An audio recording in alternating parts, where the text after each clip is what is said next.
Hey guys, and welcome to Why Shy Why. Today I want to talk about something that we actually don't do here at Soft Solutions, but we get to see the end result of. And it's often a little bit scary and a little bit ugly. So what I want to do today is take a step back and talk to those guys that are not using custom software, which is what we provide, and talk to you about how to actually choose the perfect set of applications for you and your business. Okay, it's actually very important because later on you'll be relying on those applications as your orders come in and your business starts growing. You're going to be relying on those applications, so you want to get them right. Okay, I've got a checklist to download. Please go ahead and download that, and then as I'm talking you can actually read through it and understand what I'm trying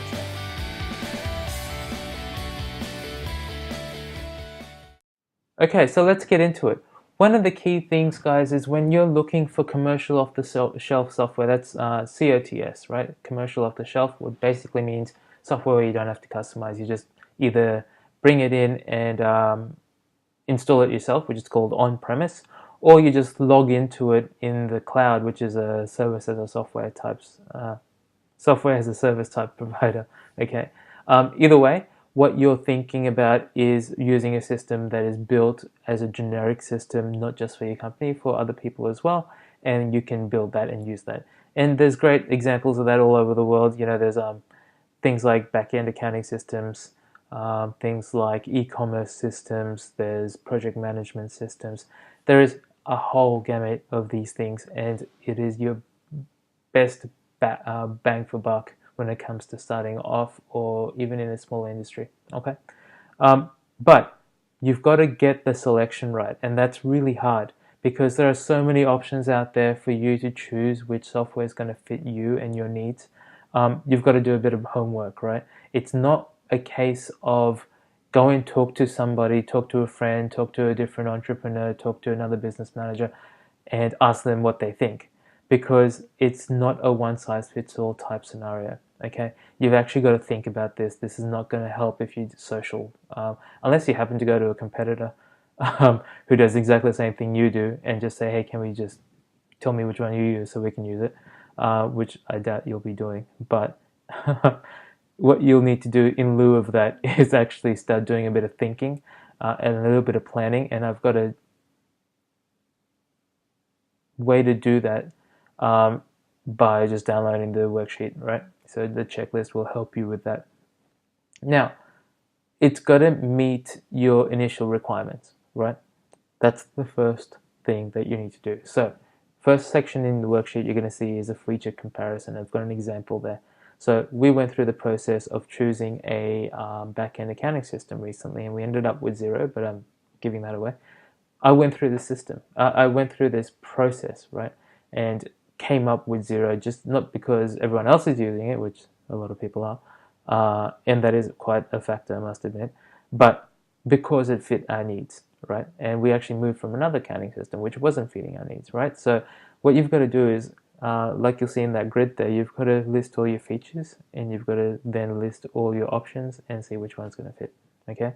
Then number two, guys, is your future proofing, right? Because there is going to be a timeline here, okay? You're not going to use this software forever until the business dies or doesn't die, or whatever, until you exit. What you've got to do is you've got to think about how long am I willing to use this software, because remember before I said you're only going to get about 80% of the functionality you need, right? At some point you're going to have to cross over an imaginary line where you need those 20%, that 20% of functionality.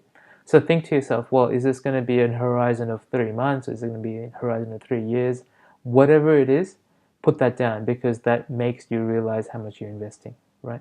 So if you're putting down, I don't know, $5 to buy this software, then you'd probably be okay with a horizon of a day, right? Because you could just sort of get out of it, and $5 is $5 used for a day. But if you're putting down $500,000, you might want the horizon to be 6 months or 12 months to actually get some sort of return on investment. Okay, so future-proof. Make sure that once that horizon is hit, if that's 3 months down the track, say, you want some sort of next progressive step. What do you do after that? Make sure that these systems you're looking for have APIs, okay? I think I've mentioned APIs in different videos, so I will link that to you here. But really what I want you to think about is the next logical step after you exhausted that 80% of functionality is to step up to how do I get this system to talk to another system through APIs, okay? And then the last thing to really keep in mind, and I don't take any hostages when it comes to this one, there is a rule that you do not break, and that is if you're going to bring in software like this off the shelf, do not customize it ever, okay? I've seen some really huge companies make some really huge mistakes customizing software where they should have just built bespoke or custom from scratch. Salesforce is a really bad example, a good example of being bad at this, right? People build their own little things, widgets on top of the Salesforce framework, and every time Salesforce changes, all these widgets start breaking. And so what happens is you start bringing developers on to customize, but you don't realize that you've only paid 20% of the total cost of ownership of a custom piece of software when you go live, right? So all that money it costs to build the thing is only 20% of what it's going to cost you to actually own the thing over the whole life of that custom software, right? So if you're going to spend that much, you might as well just get it perfect to your own business environment, your business processes, rather than trying to build like a Salesforce thing and then plug this thing in and plug that thing out and all that sort of stuff. It's terrible. It doesn't work unless you've got a lot of money and no reason to spend it on good stuff, okay? Which none of us do.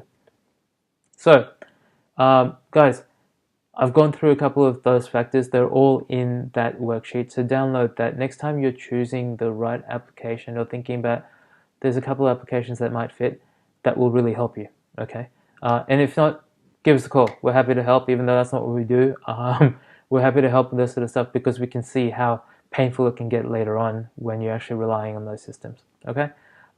If this isn't going to help you, but you know someone it might help, please share with them. We love helping people. It doesn't matter who they are, where they're from, or anything like that, which stage of business they're in. We just like helping, especially when it comes to tech, because tech can be so confusing. Okay. Otherwise, please like if you thought this was awesome. And also, I will leave a link to our new blog, which is sort of getting updated every couple of weeks. So please feel free to peruse that. Again, guys, thanks for your attention.